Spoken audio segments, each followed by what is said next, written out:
Há pessoas que nos inspiram, há aquelas que nos divertem e há outras que são muito boas naquilo que fazem. Aquelas que conseguem as três são convidados no À Conversa Com. Ora, bem-vindos ao À Conversa Com, o único podcast que tem vários erros gramaticais no nome, só para terem a certeza que foi propositado. E hoje estamos à conversa com um homem ainda mais do norte do que eu, porque ele é de Braga e eu sou de Porto, portanto é mais a norte. Exatamente. Com o Ricardo Costa. Obrigado, Ricardo, por teres aceito aqui este convite. E nós vamos falar aqui um bocadinho. Como os nossos milhões de visualizadores destas conversas sabem, isto é uma conversa fluida e, portanto, vamos falar de basicamente tudo e mais alguma coisa. E o motivo, estávamos a falar em off, que o motivo pelo qual eu te pedi esta conversa é porque és uma figura, pelo menos, assim, não só no nível do LinkedIn, mas uma figura pública por causa de todos os teus cargos que tu tens públicos, portanto és uma figura pública também.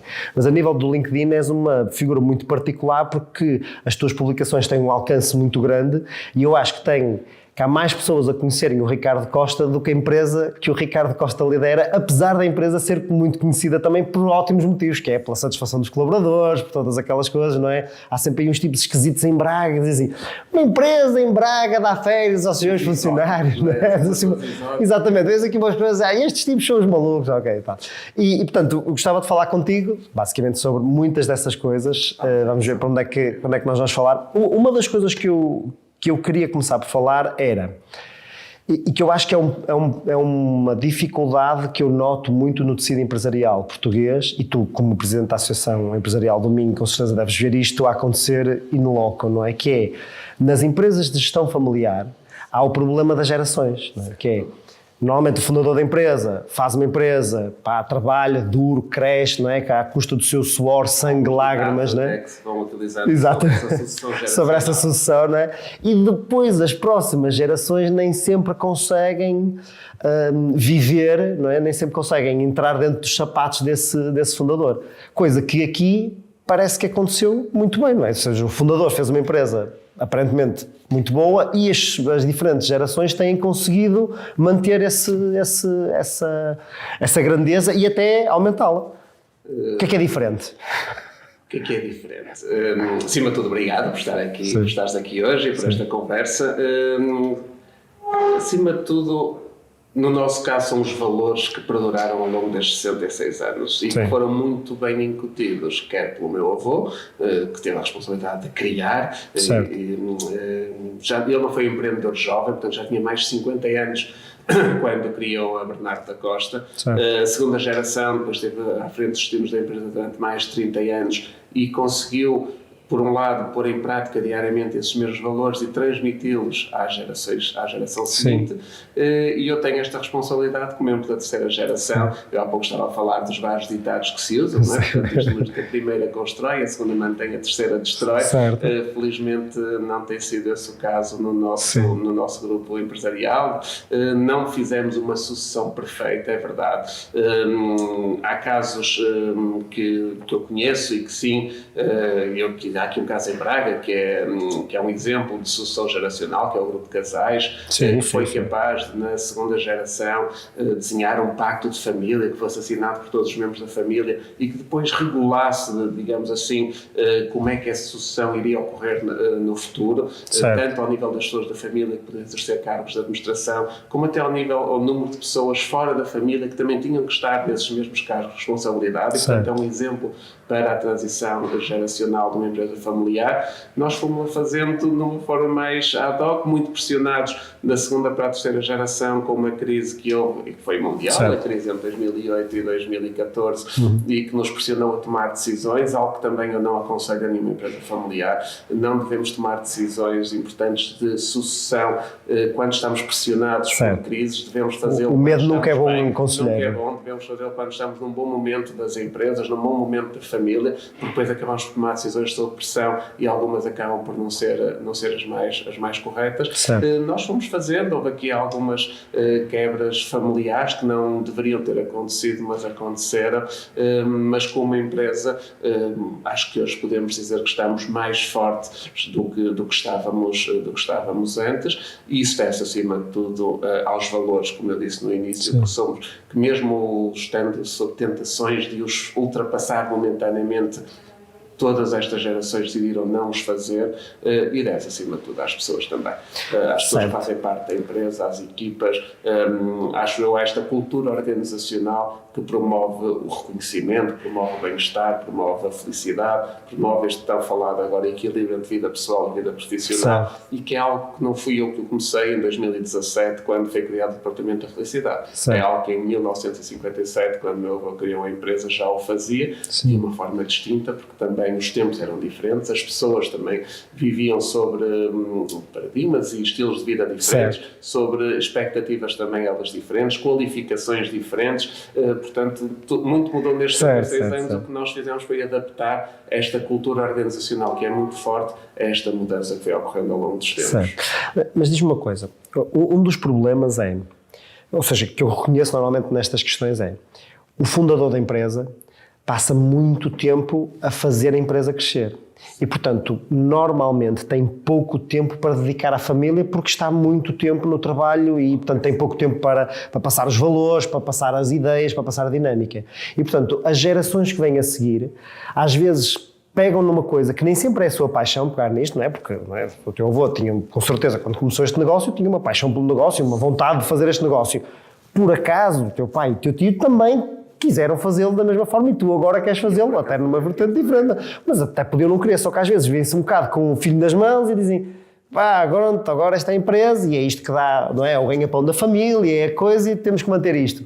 Mas não tem muito e, portanto, depois tem pouco para passar. O que é que tu achas que foi aí a diferença que o teu avô conseguiu fazer nessa ligação para que, de facto, os valores ficassem integrados? Que o comendador, não é? Há pouco tempo perdemos o comendador Naveiro e, com certeza, ele também quis passar os valores e, daquilo que pelo menos aparenta ser o Grupo Delta, acho que as outras gerações estão a conseguir... Conheço muito bem o Miguel. Exatamente. E ele absorveu tudo aquilo que lhe foi passado. Exatamente. Portanto, no Grupo Sonai, não é? Que é uma empresa familiar um bocadinho maior, não é? Mas também existe esta ideia de, com certeza, o engenheiro Belmiro tentou passar tudo isto para os filhos que agora estão a gerir. Portanto, há sempre esta ideia de eu quero fazer, mas nem todas as pessoas o conseguem fazer. Acho que não há um segredo ou algo que se possa dizer, tem que ser assim. Certo. Porque assim, mas estamos a falar de pessoas. Certo. E, portanto, estando a falar de pessoas, estamos a falar logo que o meu avô não era igual ao meu pai, ao meu tio, certo. E eu também não sou igual nem ao meu avô, nem ao meu pai, nem ao meu tio. Certo. Agora, fomos absorvendo... às vezes pequenos detalhes que fazem toda a diferença depois na forma como nós conduzimos os negócios. É verdade que agora estamos num momento diferente e se me perguntarem assim, tens um desejo muito grande que sejam dos teus filhos a tomar conta do negócio? Eu digo que não. O meu desejo muito grande é que o negócio continue, que a empresa continue num caminho de sucesso, que as pessoas se sintam bem cá a trabalhar. Se isso tiver que ser feito por alguém de fora da família, não vejo nenhum problema nisso. Certo. E, portanto, também há agora aqui estas mudanças de paradigma, mudanças de mentalidade, mudanças até de objetivos e expectativas, no que se refere a que o CEO da empresa, o chairman da empresa, tem que ser da família. Sim. Não, desde que eu há pouco estava a falar também em off dos vários cargos que eu vou assumindo a responsabilidade, só é possível porque tenho muitas pessoas à minha volta e quase nenhuma é da família.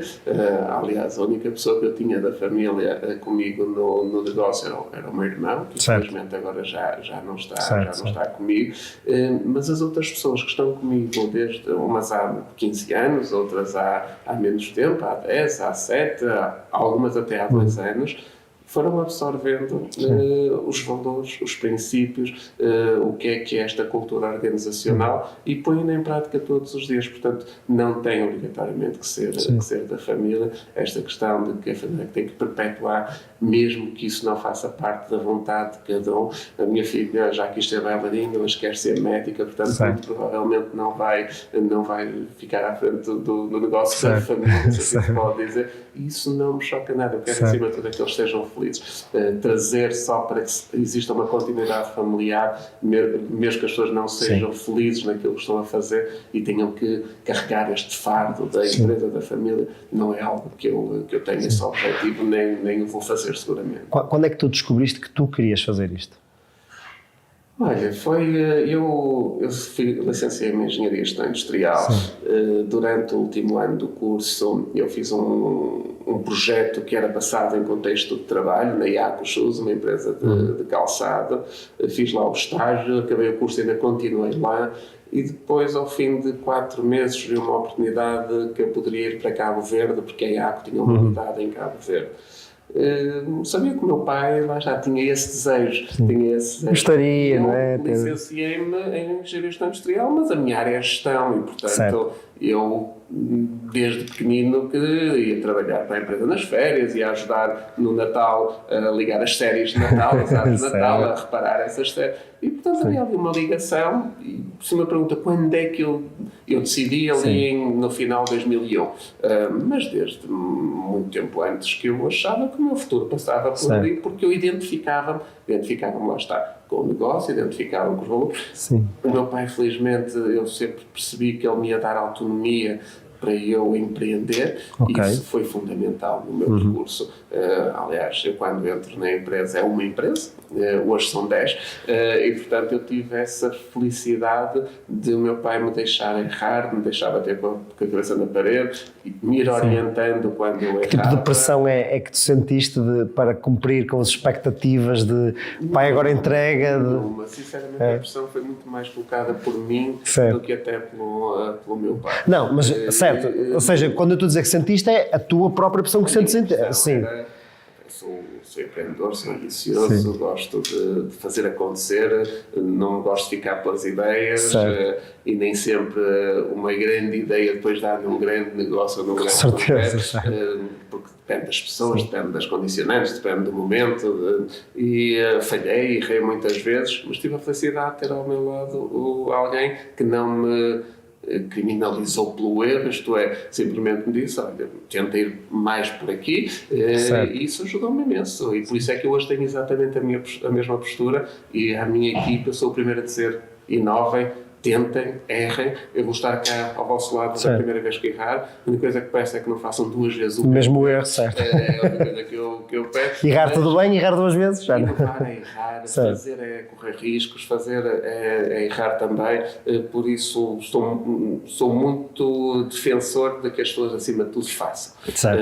E que tentem, porque foi dessa forma que surgiram as grandes ideias do mundo, foi quando alguém tentou inovar, e muitas delas, e nós conhecemos várias histórias que nos vão contando, Thomas Edison, acho que foi só aqui uma vez, ou falhou muitas vezes antes de ter a grande ideia. Portanto, foi assim que surgiram as grandes coisas que nós temos no nosso mundo. Portanto, eu incentivo isso. Ou seja, neste momento a empresa era uma, agora é um grupo de 10. A vossa perspectiva aqui dentro do grupo é uma perspectiva de valorização das pessoas, temos este departamento de felicidade, queremos que as pessoas estejam bem, felizes, damos prémios, bónus, etc. E parece estar a correr bem, não é? Parece estar a correr bem. Sim, então, temos tido as crises mais fortes do que quando entramos. Exatamente. Então, porquê é que nem toda a gente faz isso? Não? Ou seja, parece que há aqui, e de facto, no vosso grupo, pelo menos, as provas são indesmentíveis, não é? São irrefutáveis, que é este grupo aposta muito na felicidade dos seus colaboradores, em prémios, em bónus, em tempo, em que eles permitam tudo isso e têm uma produtividade alta, têm um crescimento alto, têm as pessoas satisfeitas, e isso traz resultados. Então, porquê é que esta fórmula não é seguida por mais? Porque é que há muitas empresas que seguem a fórmula do vamos esmifrar até ao máximo?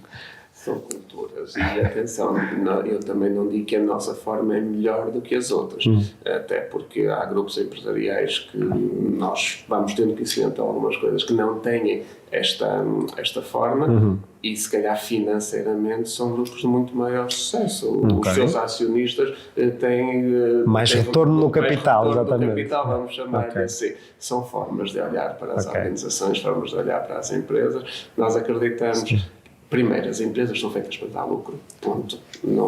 Às vezes perguntam, mas vocês trabalham, vocês estão sempre a casa? Não, nós estamos cá como empresa para dar lucro. Claro. Agora, se não der lucro não há salários para pagar, portanto... Não há salários para pagar, nem há prémios para distribuir. Exatamente. Agora, o que se faz com o lucro é que pode ser diferente. Certo. Nós optamos por uma parte do nosso lucro ir para as pessoas, que nos ajudam no dia a dia a construir esse mesmo lucro e a construir esses resultados, e outra parte ir para a sociedade, que é o giving back, é o devolver à sociedade aquilo que a sociedade nos ajuda a ganhar enquanto empresa, enquanto organização.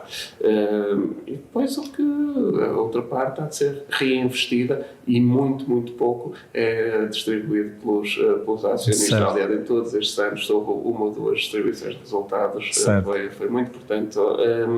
É assim que vemos a organização, é assim que vemos a missão também das empresas, criar riqueza, criar valor, mas acima de tudo estar atento às necessidades das pessoas, estar atento à coesão social, à coesão territorial, que acho que o que é que me interessa é eu estar muito bem, ser muito rico, só a 100 metros de mim tem pessoas a passar muitas necessidades. Acaba por perder todo o sentido de nós estarmos só a olhar para nós próprios e, portanto, é um pouco esta a filosofia, sem romantismos, sem estar aqui a dizer que não, temos esta filosofia, mas a empresa está cá para ganhar dinheiro, mas só com dinheiro é que se consegue fazer tudo o resto. Claro, certo. E nessa vertente, onde é que tu vês o futuro do grupo? Ou seja, eventualmente há um limite para o número de empresas que tu consegues gerir. até porque eu sei que tu fazes, como estavas a dizer, com a ajuda de muitas outras pessoas, senão era completamente impossível. Mas vês este crescimento agora com negócios diferentes, ou seja, um maior número de empresas, negócios diferentes, ou, como por exemplo, tu agora estás envolvido também com o quanto custa, com outro tipo de negócios, como é que... Eu vejo muito mais como consolidação dos negócios que temos atualmente e até expansão geográfica de alguns, como é o caso da IBD, onde nós pretendemos, nós estamos em Portugal, Espanha e Marrocos, e pretendemos ir para 3 países da Europa nos próximos 5 anos, onde estão identificados França, Itália e o Benelux, a zona do Benelux. O que é que a IBD faz? Distribuição de equipamentos de segurança eletrónica. Portanto, tudo o que tem a ver com videovigilância, alarme, proteção de incêndio, controle de acessos, um negócio totalmente B2B, portanto, nós vendemos aos profissionais do setor. Representamos marcas que nos dão a distribuição e que nós vendemos depois aos profissionais do setor. E passa muito mais por aí a estratégia do grupo. A Touch, que é uma empresa que é a nossa empresa de investigação e desenvolvimento, que tem parte das casas inteligentes. Queremos também fazer uma expansão geográfica, nós já estamos presentes em 8 países e queremos alargar o número de países onde estamos presentes com os nossos produtos, portanto é uma empresa que tem ideia própria, passa muito mais... Agora, não fechamos a porta, eu sempre e nunca são 2 palavras que eu procuro não utilizar,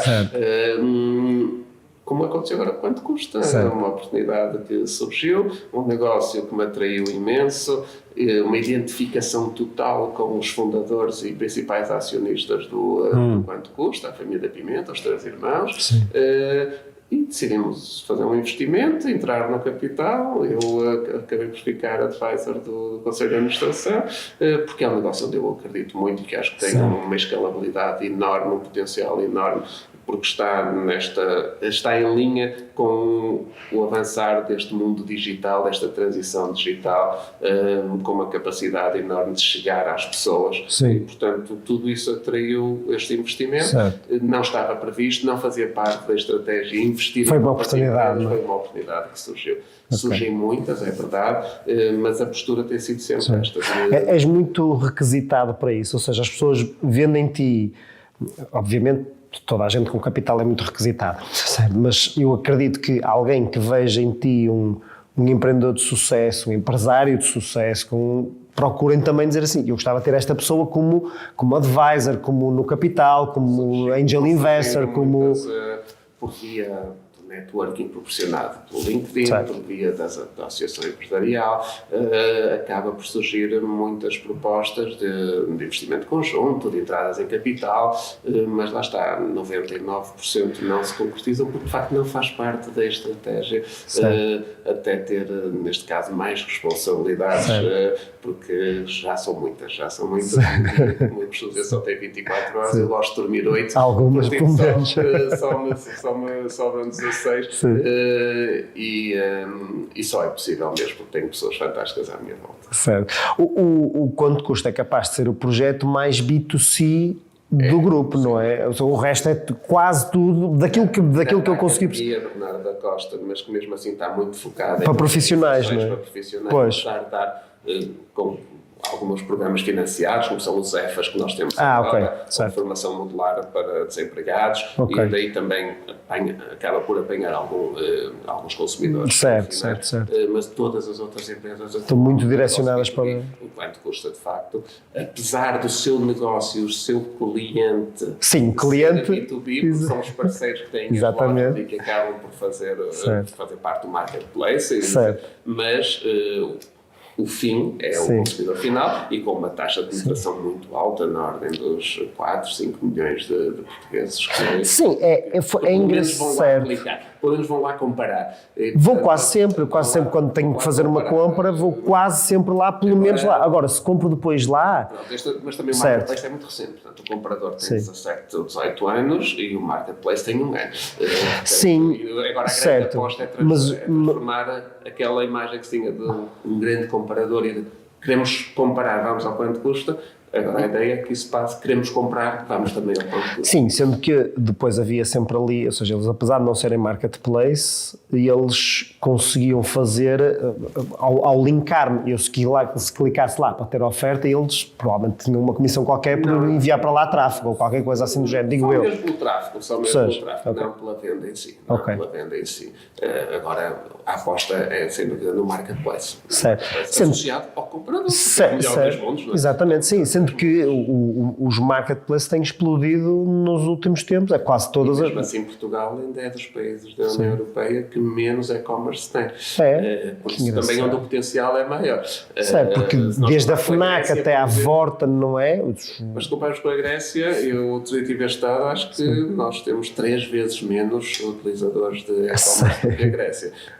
Portanto, estamos a falar de um país com a mesma dimensão, mais ou menos com o mesmo número. Qual é que achas que é o motivo para a desconfiança, a coisa dos cartões de crédito? A minha mãe, quando precisa de fazer uma compra online, pede-me a mim. Claro. Para pôr o meu cartão de crédito para ele fazer o processo. E, portanto, acho que ainda existe muito este conservadorismo, acho que nisso o MBA... do toque, do atendimento pessoal, mas vai ter que evoluir. A pandemia deu um boost, não é? Claro. Mas ainda ontem me dava um dado que... já estamos a regredir em alguns produtos na compra online. Portanto, já estamos a preferir, como o comportamento do consumidor português, já estamos a preferir outra vez em alguns segmentos, e até era na área do têxtil, que já estamos a preferir outra vez o atendimento, ir à loja. Mas eu acho que a tendência vai ser, até porque esta geração nasceu quase com o online, teclado na ponta dos dedos, não é? E, portanto, acho que há aqui um caminho e um potencial que nós identificamos e que acreditamos que vai acontecer. Eu acho que há aqui um fator, aquela coisa do MBWay gerar um cartão de crédito só por uma compra ajudou também as pessoas, ok, pronto, eu posso meter aqui só isto e não há esses perigos, etc.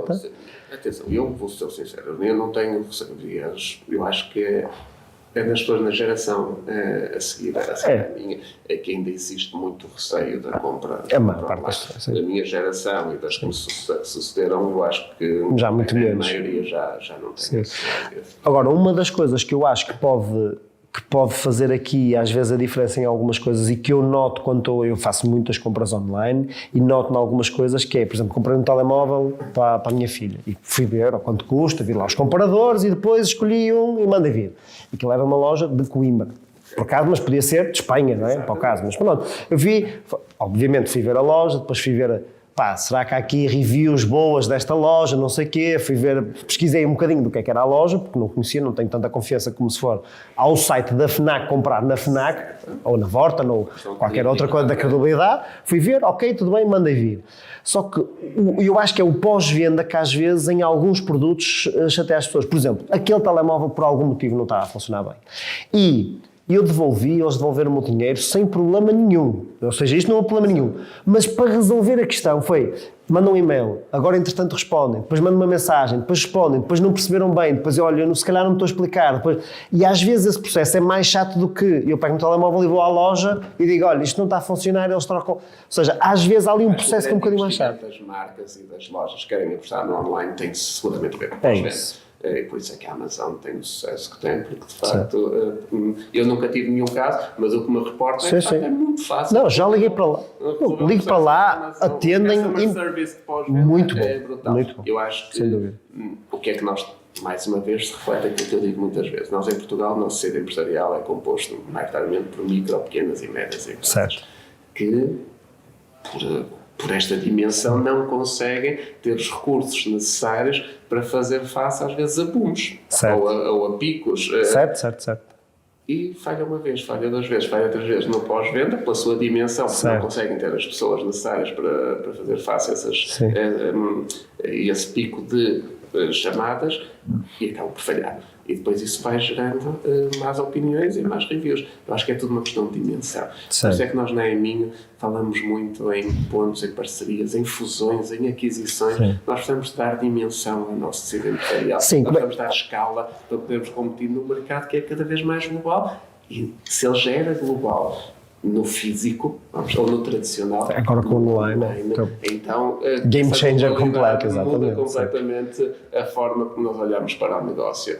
E aí vai-se ressentir outra vez, porque a loja até pode ter um produto para vender, mas depois não vai ter ninguém para tratar a reclamação, para tratar alguma coisa que correu menos bem.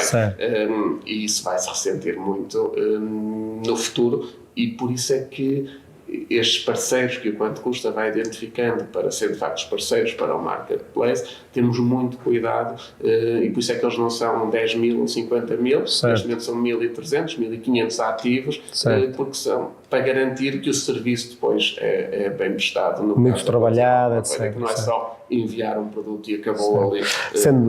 Mas esses são os parceiros, porque lá no Quanto Custa tem um botãozinho a dizer comprar, não é? E eu posso comprar pelo quanto custa. Não é o quanto custa que me vende, mas é através de um dos parceiros, certo? É esse, não é através dos links que eu depois vou lá clicar no comprar. É mesmo esse. Ok. E como é que tu vês a reação, ou seja, primeiro, porque é que te meteste nesta cena da EMINHO? Isto parece uma coisa que, pá, empreendedor, empresário de sucesso, agora vou meter numa coisa em que, pá, vai-me gastar muito tempo, provavelmente muita paciência, com muitos problemas. O que é que te incentivou a fazer isso? Há aqui uma questão do associativismo que me segue desde há muitos anos. Sim. Eu fui presidente da Associação Académica da Universidade de Lusíada durante 3 anos. Portanto, dos 5 anos que estudei, 3 anos fui presidente da Associação Académica, já fui presidente da Associação de Defesa de Segurança. Eu gosto do associativismo. Lá está. Porque eu acho que nós precisamos nos juntar, nós precisamos nos unir, nós precisamos de conhecer os outros empresários e ver onde é que nós podemos colaborar, em vez de estarmos só a olhar, somos concorrentes, eu não quero nada com ele, estamos a reduzir. E, portanto, como eu acredito nisso, por isso é que é a diferença de pensar ao fazer. Eu gosto de fazer. Se eu acredito e acho que o país evolui, se nós formos nesse sentido, vou dar o meu contributo para isso. Vou disponibilizar o meu tempo para ir evangelizando esta mensagem que eu quero passar, mas que a grande maioria, se nós perguntarmos a qualquer empresário, Portugal ganhava mais se tivesse mais grandes empresas, empresários a comunicar mais entre si, a fazer mais negócio em conjunto. Acho que a resposta é quase unânime a dizer que sim. O que é que se faz para isso? Nada. Exatamente. Portanto, vamos fazer. Depois vi que o movimento associativo estava desadequado à realidade atual do nosso mercado. Portugal tem 900 associações empresariais. Também por isso é que tivemos 3 anos a pensar se criávamos ou não a EMIN. Como sabem, existia uma grande associação, que era a Associação Industrial do Minho, que em 2017 encerrou portas pelos motivos que são públicos. Logo em 2018 teve para nascer este movimento, mas decidimos esperar 3 anos para perguntar, faz sentido ou não faz sentido? Como eu disse há pouco, há 900 associações empresariais em Portugal. É ridículo. 900 ou 901 ia dar exatamente isso. É uma por quilómetro, não é? Mais ou menos. Então o que é que nós achamos? Só faz sentido criar algo se de facto for diferente e vier trazer valor, acrescentar valor. Porque as associações empresariais, infelizmente, e esta é a parte em que eu tenho mesmo que o referir, estão desadequadas. Primeiro porque a maior parte delas está centrada em serviços. Uma associação não nasceu, ou ao dia de hoje não faz falta para ter serviços jurídicos, para ter formação, para ter consultoria, porque o mercado tem essa oferta. Não faltam empresas de formação, empresas de consultoria ou gabinetes de advogados. Há 40 anos era diferente, ou há 30 anos era diferente. Na altura era difícil ter a formação que há hoje. Portanto, as associações supriam essas necessidades do mercado. Hoje não. O problema é que elas deixaram-se enredar por isso, acabaram por ter muitos fundos europeus para fazer isso, engrossaram as suas estruturas e hoje não se conseguem libertar disso. E acabam por esquecer aquilo que é o seu principal objetivo, que é fomentar negócio, criar networking, fazer lobby positivo, não ter que ter medo da palavra lobby, ligar pessoas entre empresas ou ligar pessoas às organizações, ao governo, para estarmos mais, disseminar a informação que seja necessária para o empresário poder tomar as melhores decisões. Como falamos com muita gente nestes 3 anos, empresários, autarquias, universidades, centros de investigação, e todos disseram, sim, faz falta uma associação que faça isso.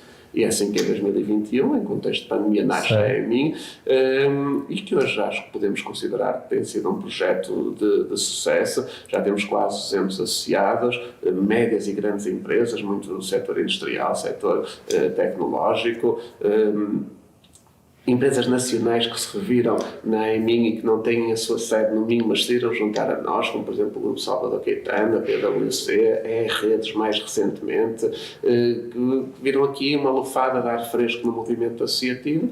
E foi por isso que me decidi meter. Eu olho para tudo isto também de uma forma muito despreendida. Eu na APSEI fiz um mandato e saí, tenciono fazer exatamente o mesmo na talca novas pessoas, novas ideias, novos projetos, porque acredito que a vitalidade das associações também é isto. E associações onde os presidentes se perpetuam por, às vezes, décadas, não é...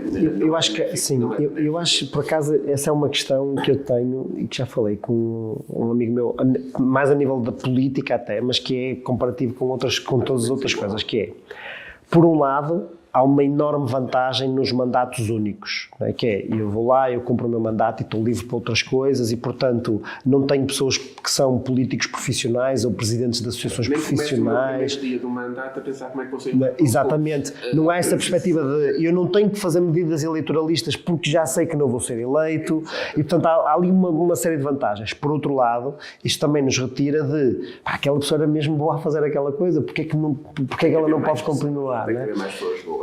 E essa pessoa tem que ir fazer outras coisas boas no outro lado qualquer. Porque isto é missão. Sim. Uma coisa é quando nós somos remunerados por um cargo e até achamos que aquilo é a nossa vida. Certo. Isto não são as associações empresariais. As associações empresariais são por espírito de missão. Certo. Nós, pelo contrário, só despendemos, só damos de nós. Portanto, alguém que quer dar de si 30 anos para a mesma coisa é estranho. No mínimo estranho. Ou 20 anos é no mínimo estranho. Portanto, eu sou totalmente, mesmo na política, eu acho que os mandatos deviam ser maiores, podiam ser de 6 anos, 7 anos até, mas devia ser um mandato público. Certo. E não devia haver reeleição, porque lá esta coisa do eleitoralismo, o pensamento de alguém que é eleito para o mandato, seja ele autárquico, como é que eu vou ganhar os próximos? Certo. Porque isto é o que dizem as pessoas que estão no meio. Portanto, isso devia logo ser retirado com essa pressão. Sim. Não, tens um mandato, em vez de ser de 4, é de 6 ou 7 anos, mas tu vais fazer o que deves fazer. Sim, há um problema no México, que eles têm mandatos únicos, que é eles, como só têm um mandato único, roubam tudo quanto conseguem nesse mandato logo no início, sabem, não vou ter outro, portanto tenho que capitalizar. Claro, mas se formos com esse pensamento, eu percebo. E porquê que a política ainda não te atraiu? Eu estou a dizer ainda porque, como tu bem disseste, nunca dizes nunca, nem nunca dizes sempre, portanto, és uma pessoa nova, portanto... Não surgiu a oportunidade, não surgiu a minha vontade, o meu desejo de me envolver. Eu já estive ligado à política, já fiz parte de uma juventude partidária, já fui militante de um partido, neste momento não sou militante de nenhum partido, mas, portanto, já estive mais ou menos dentro da política. Do que vi enquanto era jovem ou militante de uma juventude partidária não me atraiu, mas aquela questão partidária. Sim. Agora, eu acho que nós também devemos de tentar, e que depende de todos nós, mudar a forma como se olha para a política. Certo. Porque hoje em dia é quase crime ir para a política, não é? Hoje em dia é quase mal visto. É mal visto quando alguém vai para a política. Olha, já vai com algum interesse ou já vai querer ganhar de outra forma que não consegue se não for na política. Mas se nós pensarmos assim, nós estamos a destruir o nosso futuro.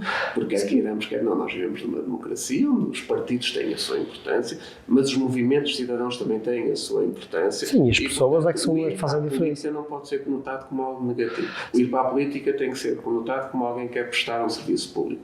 É verdade, e temos que dizer com todas as letras, que um empresário que vá para a política só pode ir por missão. Porque não é por dinheiro. Não, vai perder dinheiro. Vai perder dinheiro, vai perder tempo, vai perder privacidade, vai ser muito mais escrutinado. Portanto, é difícil dar este passo. E esse é que é o problema, que é, por um lado, é difícil dar este passo no sentido de tem que ser mesmo uma missão, e eu tenho que dizer, eu quero fazer isto, isso... Qualquer bom profissional estaria a ganhar mais fora da política do que na política, a fazer aquilo que está a fazer na política.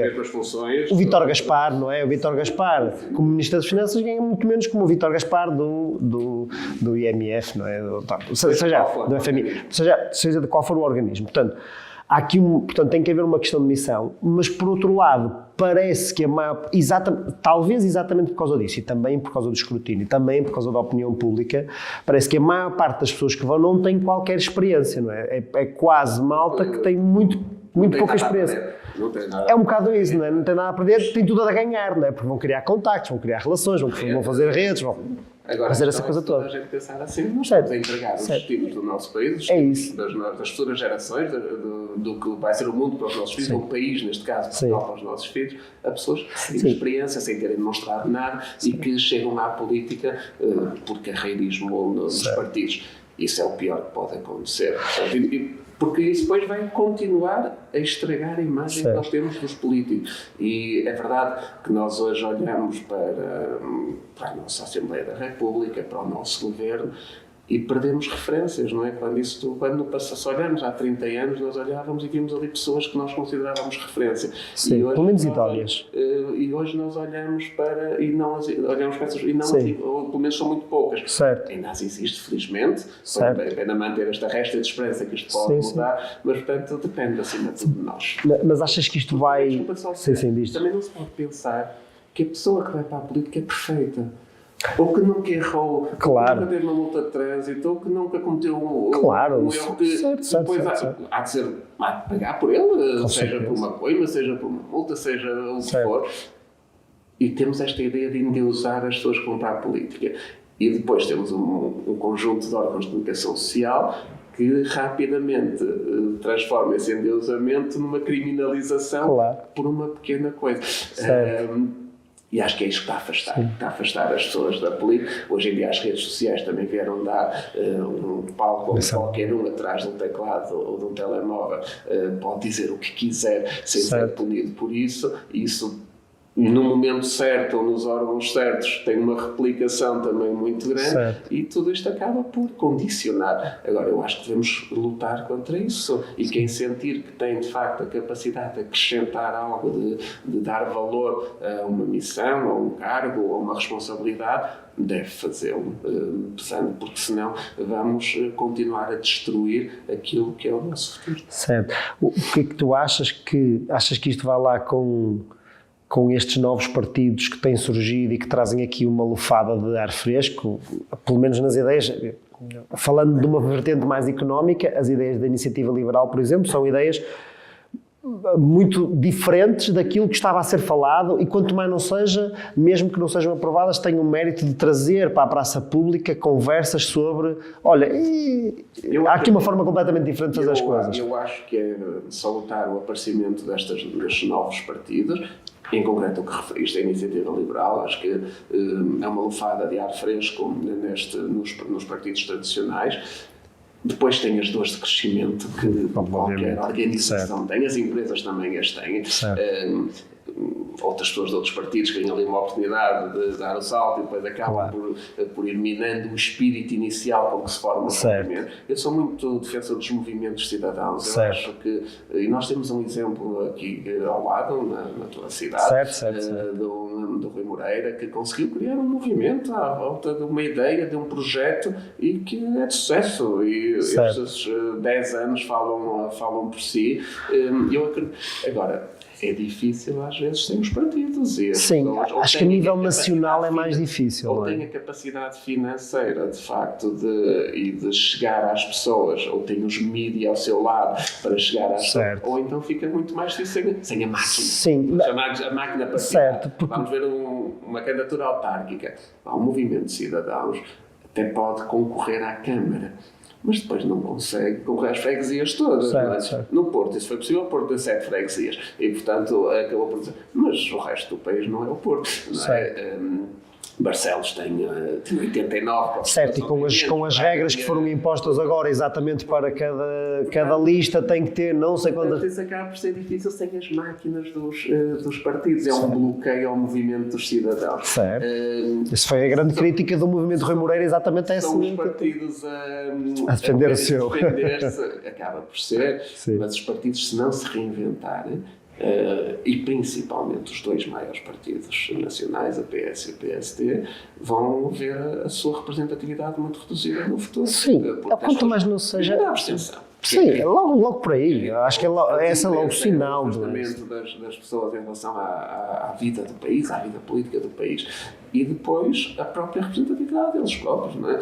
Eu lembro-me de quando era Jota, de se falar, não... 70% entre PS e PSD estão garantidos, é 35-30, 35-35, 40-30, hoje em dia já não é assim. Já não é assim. E, portanto, e noutros países, e acho que nós também devemos olhar para o que se passa ao nosso lado, cada vez há uma maior fragmentação. Sim. Esse bipartidarismo está a acabar. Torna muito mais difícil depois a governabilidade do país, exige acordos, exige cedências, portanto temos que estar preparados para isso, mas acho que precisamos levar pessoas que já demonstraram algo para a política e não ser ao contrário. Não ser pessoas que nunca fizeram nada e que é na política que depois vão ter os holofotes.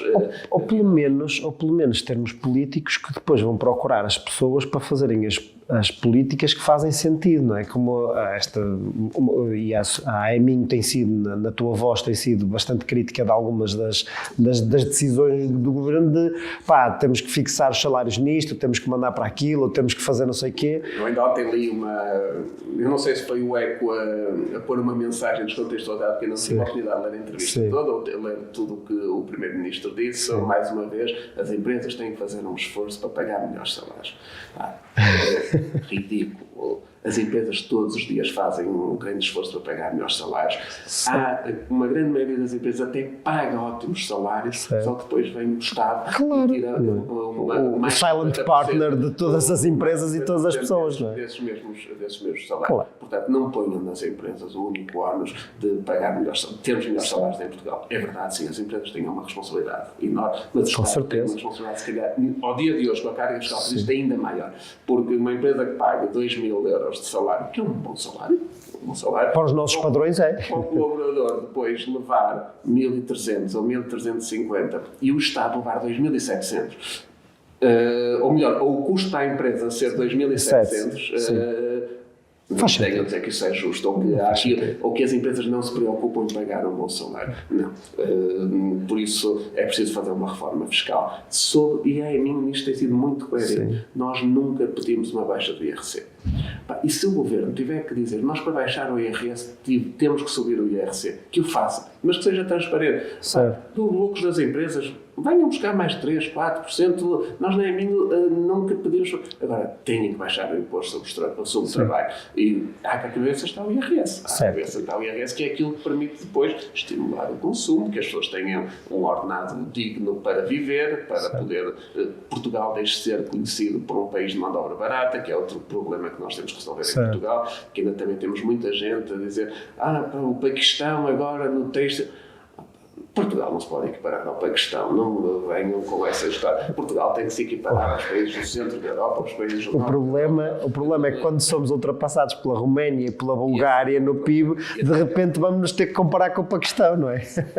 É que esse é que é o problema, não é? Enquanto não percebermos a dimensão do nosso problema, estamos a tomar as medidas erradas. E estamos com esta agenda de trabalho digno, e a minha é defensora de trabalho digno, até porque a maioria dos empresários fazem parte, a mim demonstram nas suas ações do dia-a-dia, nas suas empresas, a preocupação que têm com os trabalhadores e com as pessoas. Agora, não podemos amarrar as pessoas às empresas, não podemos ver a pessoa que, se uma pessoa de facto não serve para aquela função, a empresa não pode ficar amarrada para ela o resto da vida, porque isto não é benéfico nem para a pessoa, nem para a empresa, nem para o trabalhador. E nós vemos países onde a Suíça, por exemplo, ou outros países, onde de facto a lei laboral é muito mais flexível e não há desemprego.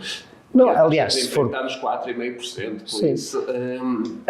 As estatísticas mostram que quanto mais flexível, mais fácil é depois eu encontrar outro emprego, não é? Quanto mais inflexível, é mais difícil encontrar porque ninguém sabe. Os profissionais vão conseguir seguramente continuar a encontrar emprego, e os que não são tão bons têm que se capacitar e qualificar para ser melhores profissionais. Por isso, enquanto andamos com as amarras entre empresa e trabalhador, vamos promover algum machismo das pessoas e também, às vezes, dos empresários, que depois acabam por não conseguir e decretam insolvência, não pagam a ninguém e abrem uma empresa ao lado, porque esta questão do trabalho amarra-os. Não há, isto é outra coisa que nós falamos, não há em Portugal um mecanismo para fechar empresas. Mas devia haver, porque há empresas que são limitadas no tempo, são limitadas nos projetos, e em Portugal é quase impossível fechar uma empresa. Lá está, porque temos esta amarra que nos é criada, e depois já andamos sempre com as falências, com as insolvências, que depois não se paga a ninguém. Portanto, temos que mudar aqui um conjunto de paradigmas a nível do que é a legislação laboral e esta forma do Estado se meter na administração das empresas. Não, o mercado regula-se por si próprio e não precisamos do Estado a vir dizer aos empresários que carros é que têm que comprar porque uns pagam mais tributação autónoma que outros. Não, as empresas e o mercado têm que se regular autonomamente. Certo, amém. Uma das coisas que a Aiming faz é promover este networking entre as pessoas e criar aqui, e uma das coisas que tu fizeste foi muito bem, aliás, começamos por isso, foi, de facto, no LinkedIn és uma figura com uma grande projeção nos teus posts, muitos comentários, muitas visualizações, Fizeste alguma coisa propositadamente para isso? Isso acontece? Como é que aconteceu uma coisa? Como é que isso aconteceu? Não mesmo. Sim. Foi algo perfeitamente natural, que até teve o seu impulso na pandemia. Eu até era de utilizar muito mais o Facebook. Na pandemia comecei a ir acordando de manhã com aquele sentimento todos que nós íamos acordando, por um lado de incerteza, por outro lado de esperança, que isto fosse mudar o mundo e que nós fôssemos ficar todos melhores. E a partilhando aquilo que ia sentindo, sempre numa ótica muito pessoal. A página é minha. Eu, para as coisas das empresas ou para as atividades das empresas, cada empresa tem a sua página. Eu, aquilo que acho que é relevante para a sociedade, de vez em quando vou partilhando algumas coisas das empresas, mas acima de toda a página é minha e fui partilhando o meu sentimento. E outro dia até estava aqui com uma pessoa que eu admiro e que tu conheces certeza, que é o Pedro Caramês, que me veio oferecer o primeiro livro que ele fez, para empresas, e perguntei-lhe: o que é que justificas este aumento exponencial, esta interação? Ele disse aquilo, e depois veio-me confirmar aquilo que eu pensava. Por um lado, sermos consistentes e sermos coerentes com aquilo que vamos partilhando e as pessoas sentirem que aquilo é mesmo o que nós estamos a pensar, que não há ali ficar muito bem para a fotografia, ou que numa semana põe-se uma coisa e na semana seguinte é uma coisa totalmente antagónica no pensamento ou nesta certo. E eu acho que foi isso que foi alimentando e foi criando esta relação que é próxima. Eu sou eu que faço a gestão das minhas redes sociais, das minhas redes sociais, e vou partilhando aquilo que eu sinto. Aquilo com que me identifico, vou partilhar. Às vezes, ou muitas vezes, utilizo imagens que já vão circulando, mas que eu identifico. Outras vezes escrevo aquilo que me vai no pensamento naquele momento e, portanto, é de um mix que eu disse que vai surgir. Não há uma agenda, não tenho dia nem hora para publicar, não, é quando me apetece, é quando me lembro. Sentes uma obrigação, sentes alguma obrigação agora de... Ou seja... Não sinto obrigação, sinto acima de tudo o gosto em fazê-lo. Não sinto obrigação. Se tiver que estar 3 ou 4 dias sem partilhar nada, estou. Se tiver que partilhar 3 ou 4 coisas no mesmo dia, partilho. Não há aqui para deixa-me ver a melhor hora, ou já partilho demais hoje, não vou partilhar. É consoante vai aparecendo também, tento não cair em exagero, mas isso é porque eu sou assim em tudo, não é só no LinkedIn. Por isso, respondendo à tua pergunta, não houve uma agenda, não houve um objetivo, não houve nada, foi surgindo naturalmente. Excelente. E no futuro vês, o que é mais provável?